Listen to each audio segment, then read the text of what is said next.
ममता बनर्जी जब wheel chair पर election campaign करने उतरेंगी तब वो खुद सबसे बड़ा मुद्दा होंगी। उनके साथ जो इंसिडेंट हुआ है वो इसलिए काफी अहमियत रखता है क्योंकि इसे हादसा और नौटंकी बताया जा रहा है। लेकिन हकीकत यह है कि इस वाकये ने टीएमसी के सारे ओपोनेंट दलों, खासकर बीजेपी की नींद उड़ा दी है। जब से ममता बनर्जी घायल हुई हैं तब से टीवी चैनल पर यह मुद्दा बना हुआ है। बाकी सभी मुद्दे फीके पड़ गए हैं। इस बात से कोई इनकार नहीं कर सकता कि ममता बनर्जी के पैर में मल्टीपल फ्रैक्चर्स हैं, उन्हें चोट लगी है और उनका इलाज चल रहा है। बीजेपी का पूरा दम खम यही साबित करने में लगा हुआ है कि ममता बनर्जी पर हमला नहीं हुआ है और वो सिर्फ एक हादसा था। पूरी गोदी मीडिया बीजेपी की तरफ से यही काम करने में जुटी हुई है, मगर अब तक उनकी बातें सही साबित नहीं हो पा रही हैं कि वाकई ये हमला ना होकर हादसा था या नौटंकी है। मतलब ये हमला है या हादसा, अभी इस पर कुछ भी पक्के तौर पर जांच रिपोर्ट आने के बाद ही कहा जा सकता है। लेकिन इस तरह के हमलों से जूझते हुए ही उनकी जुझारू नेता की जो मजबूत इमेज बनी है, उसने ही उनको कांग्रेस से अलग होकर नई पार्टी बनाने और मेन अपोजिशन पार्टी के तौर पर टीएमसी को स्टैब्लिश करके 34 साल से जमी लेफ्ट की सरकार को उखाड़कर सत्ता में पहुंचने का रास्ता बनाया था। 16 अगस्त 1990 को कोलकाता में घर के पास ही हाजरा मोड़ पर सीपीएम के युवा संगठन डीवाईएफए के नेता लालू आलम ने लाठी से हमला करके ममता बनर्जी का सर फोड़ दिया था। सिर पर पट्टी बांधे सड़कों पर उतरी ममता बनर्जी की उस इमेज ने उनको घर घर में पॉपुलर कर दिया था। उसके 3 साल बाद 1993 में गूंगी बहरी रेप विक्टिम लड़की को इंसाफ दिलाने की मांग में उन्होंने राइटर्स बिल्डिंग में चीफ मिनिस्टर ज्योति बसु के घर पर धरना दे दिया था। उस वक्त पुलिस वालों ने उनके बाल पकड़कर घसीटकर उनको वहां से निकाला था और गिरफ्तार करके लाल बाजार ले गए थे। टीएमसी के गठन के बाद भी उन पर खासकर लेफ्ट के मजबूत गढ़ रहे पश्चिम मेदिनीपुर जिले के चमकाई तला और केशपुर में भी हमले हो चुके हैं। उसी जिले में सियासी वायलेंस में उनकी पार्टी के 11 मेंबर्स के कत्ल के बाद छोटो आंगड़िया जाते वक्त ममता बनर्जी की कार पर देसी बम फेंका गया था, लेकिन वो बाल बाल बच गई थी। साल 2006 और 2007 में भी उन पर कई बार हमले हुए। सिंगुर में एक्विजिशन यानी अधिग्रहण के खिलाफ आंदोलन के दौरान पुलिस वालों ने उनको घसीटते हुए बीडीओ के दफ्तर के सामने से हटाया था। इन सभी वाकये ने एक जुझारू नेता के तौर पर ममता बनर्जी को स्टैब्लिश किया और अब घायल ममता बनर्जी ने बीजेपी की पूरी स्ट्रैटेजी यानी पूरी रणनीति को ही घायल कर डाला है। इस सियासी तमाशे में फायदा किसको होगा और किसको नुकसान, इसका अंदाजा फौरन नहीं लगाया जा सकता है, लेकिन फिलहाल लोगों की हमदर्दी ममता बनर्जी के साथ है। इससे एक जुझारू नेता और स्ट्रीट फाइटर के तौर पर उनकी इमेज और ज्यादा मजबूत हुई है। और अब ममता बनर्जी जब व्हील चेयर पर चुनाव प्रचार करने उतरेंगी तब तक पहले और दूसरे फेज के नॉमिनेशंस खत्म हो चुके होंगे और तीसरे फेज के नॉमिनेशंस चल रहे होंगे। 27 मार्च, 1 अप्रैल और 6 अप्रैल को इन तीनों फेजेस के लिए वोटिंग होनी है।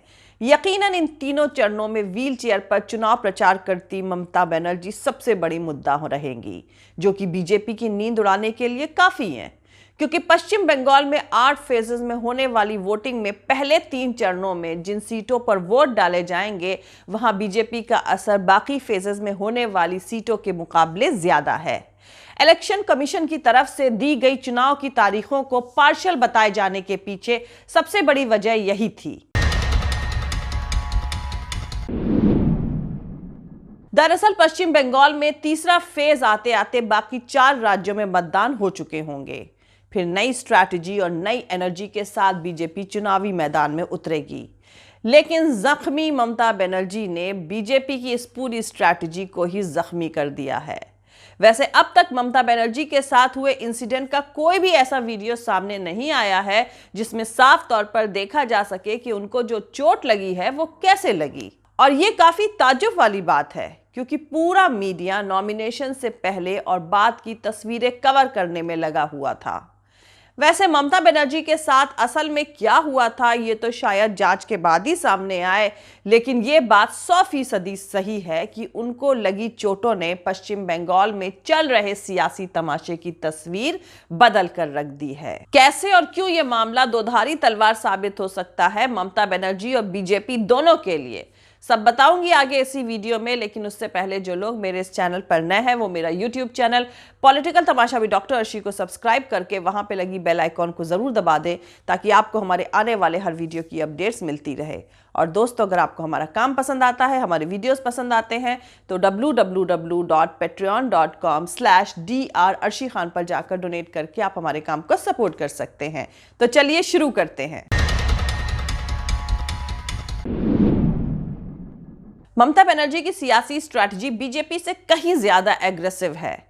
शुभेंदु अधिकारी जो ममता के खास थे, उनके ममता की पार्टी टीएमसी छोड़कर बीजेपी ज्वाइन करने के बाद अधिकारी के चुनावी क्षेत्र नंदीग्राम से ममता के चुनाव खुद लड़ने का उनका यह फैसला इसी एग्रेसिवनेस को बयां करता है।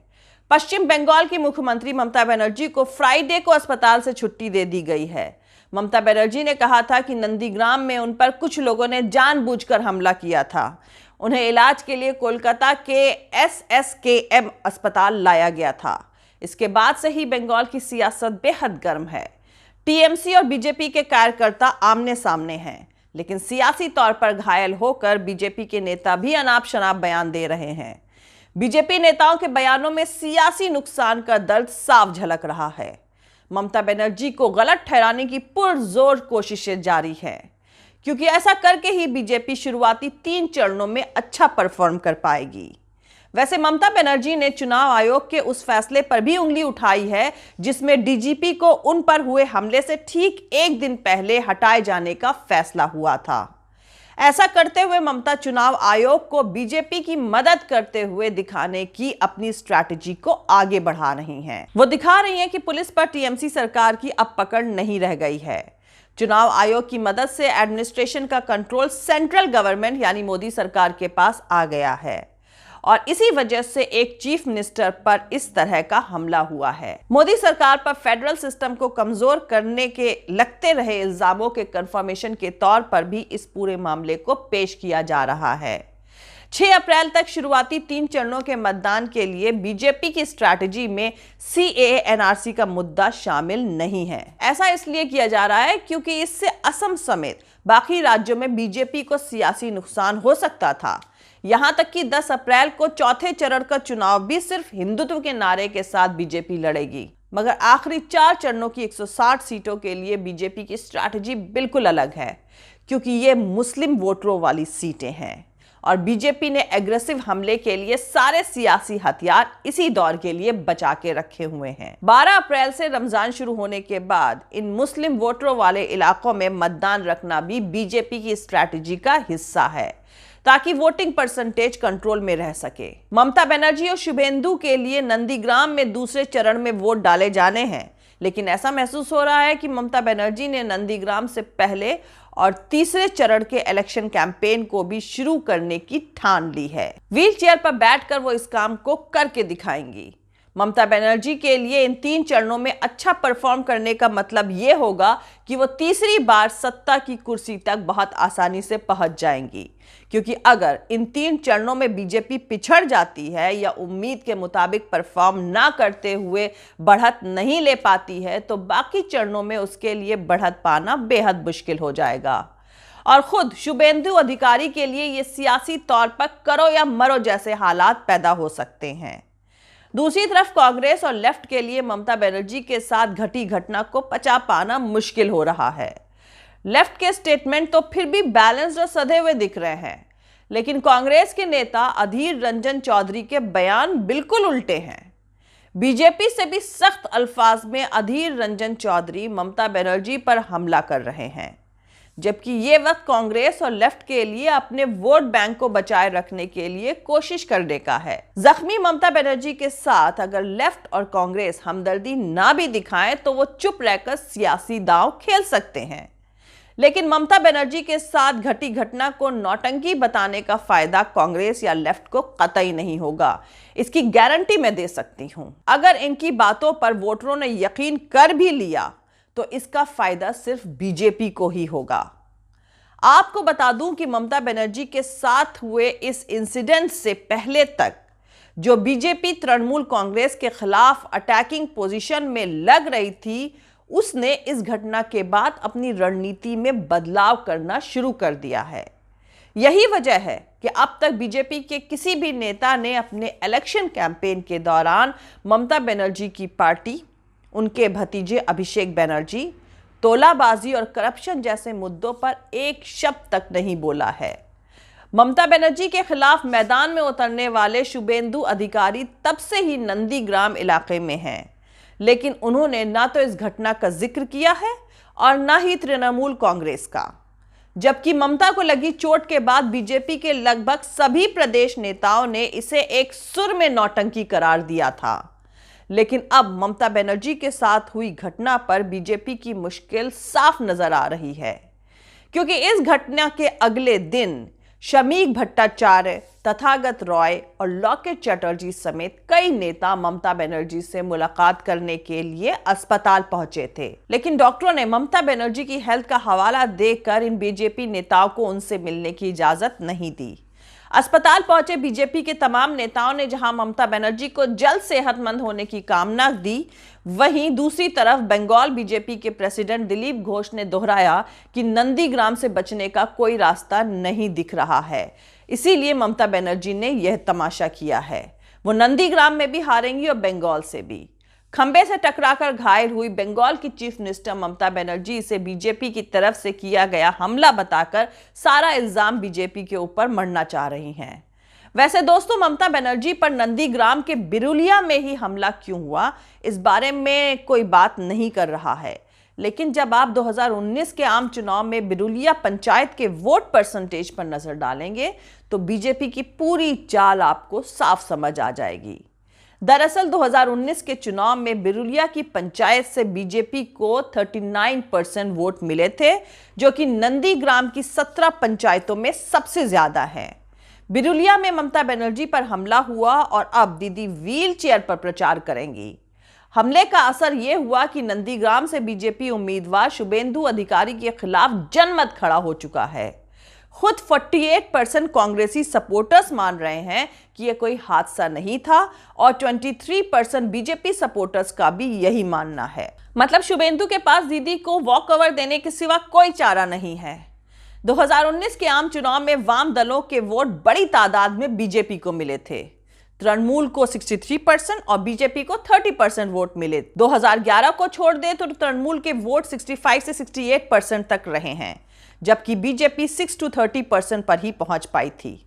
अब ममता बनर्जी पर हमले ने तृणमूल के लिए अवाम के गुस्से को सिंपैथी यानी हमदर्दी और सहानुभूति में बदल दिया है, क्योंकि बीजेपी और कांग्रेस दोनों ने बार बार ममता बनर्जी को लगी चोट को ढोंग कहा है। अब भाजपा के पुराने नेता रहे यशवंत सिन्हा तृणमूल में शामिल हो गए तो बीजेपी में गए दिनेश त्रिवेदी की पेशानी पर बल पड़ गए हैं। वैसे बंगाल की पार्टी पॉलिटिक्स को समझना ज्यादा मुश्किल काम नहीं है। कहा जाता है कि बंगाल में एक नैरेटिव सेट हो जाए तो वहां के लोगों को यह बरसों तक याद रहता है और नरेंद्र मोदी, अमित शाह की बीजेपी ने यह नैरेटिव सेट कर दिया है। इसलिए अब हम आप सब खुद बहुत आसानी से बंगाल के चुनावी नतीजों का अंदाजा लगा सकते हैं। लेकिन फिलहाल इस सियासी तमाशे का मजा लीजिए। जय हिंद, सत्यमेव जयते, अल्लाह हाफिज। दोस्तों, हमारा पूरा वीडियो दूसरे और वीडियोस देखने के लिए हमारा YouTube channel political Tamasha with doctor Arshi को सब्सक्राइब करके वहां पे लगी बेल आइकॉन को जरूर दबा दें ताकि आपको हमारे आने वाले हर वीडियो की अपडेट्स मिलती रहे। और दोस्तों, अगर आपको हमारा काम पसंद आता है, हमारे वीडियोस पसंद आते हैं तो www.patreon.com/dr अर्शी खान पर जाकर डोनेट करके आप हमारे काम को सपोर्ट कर सकते हैं। दोस्तों, अगर आपको हमारा वीडियो पसंद आता है तो लाइक और शेयर करना हरगिज नहीं भूलें। आप हमें फॉलो भी कर सकते हैं हमारे ट्विटर, इंस्टाग्राम और फेसबुक पेज पर। मेरा ट्विटर हैंडल है @arshi_aziz Khan। थैंक यू, मिलते हैं अगले वीडियो में।